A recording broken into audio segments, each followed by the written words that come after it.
The psychology of first impressions. Why your first 7 seconds define everything. In 1992, political scientist John Graber showed participants silent 10-second video clips of congressional candidates they had never seen before. No words, no policy positions, just 10 seconds of silent footage. And yet, participants predicted the election winner with remarkable accuracy. Welcome to the world of thin slicing, the phenomenon that shapes every interaction you will ever have. Princeton psychologists Willis and Todorov demonstrated in 2006 that people form judgments of trustworthiness from a face in as little as 1/10 of a second. Before you have spoken a single syllable, before you have smiled or said good morning, the person across from you has already begun deciding whether you are trustworthy, competent, and likable.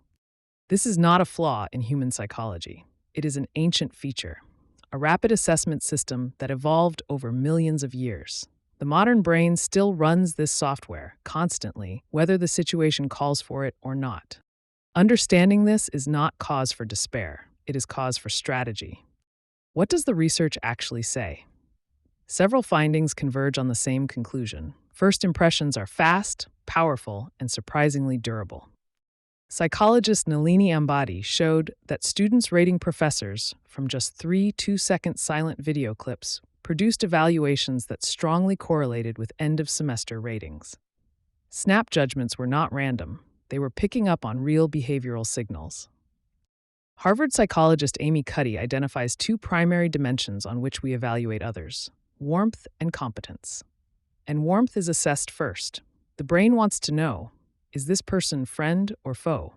Only after establishing safety does it evaluate capability.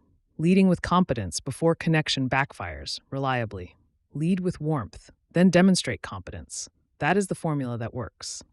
Researchers at Duke University found that CEOs with deeper, more resonant voices led larger companies and earned more.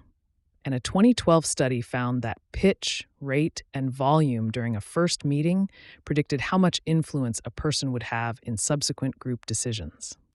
On eye contact, the optimal amount for building trust is between 60 and 70% of interaction time.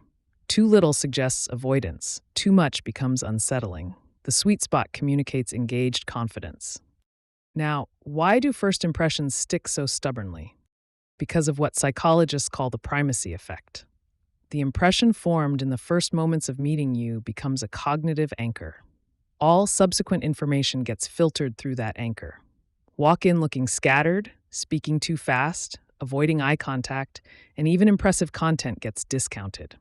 Walk in calm, warm, and measured, and average content gets received more generously.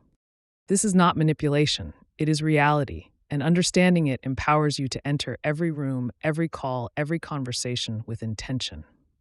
7 behavioral factors most consistently shape first impressions, and every one of them is learnable. 1. Entry energy. The moment you enter a space, you are broadcasting information. People who enter tentatively are instinctively categorized as lower status. Pause before entering any high-stakes environment. Take one deliberate breath, then enter with intention, calm, unhurried, present. 2. The genuine smile. French neurologist Duchenne identified 2 kinds of smiles, one that reaches the eyes and one that does not. Human beings distinguish between them with high reliability, often unconsciously. You cannot fake a genuine smile on demand, but you can cultivate real curiosity about the people you meet, and that produces real warmth that shows on your face. 3. Eye contact. Hold it as you introduce yourself. When breaking eye contact, break it to the side, not down. Looking down reads as submissive. Looking to the side reads as thoughtful. 4. Your physical greeting. Whatever form it takes, perform it completely, warmly, and with full presence. Partial, distracted greetings read as disengaged. 5. Your opening words.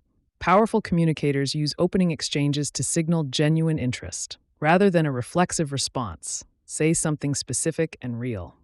Signal that you are a thoughtful person who pays attention. 6. Posture. Keep your spine lengthened but not rigid. Shoulders back and down, chest open. These adjustments take seconds and have measurable effects on how you are perceived. 7. Speaking rate. Most people speed up under social stress. Deliberately slowing by 10 to 15% from your anxious baseline produces a voice that reads as collected and authoritative. What if a first impression goes wrong? Despite their durability, first impressions can be corrected. For strong initial impressions, the most effective strategy is not to contradict directly, but to offer a reframing narrative.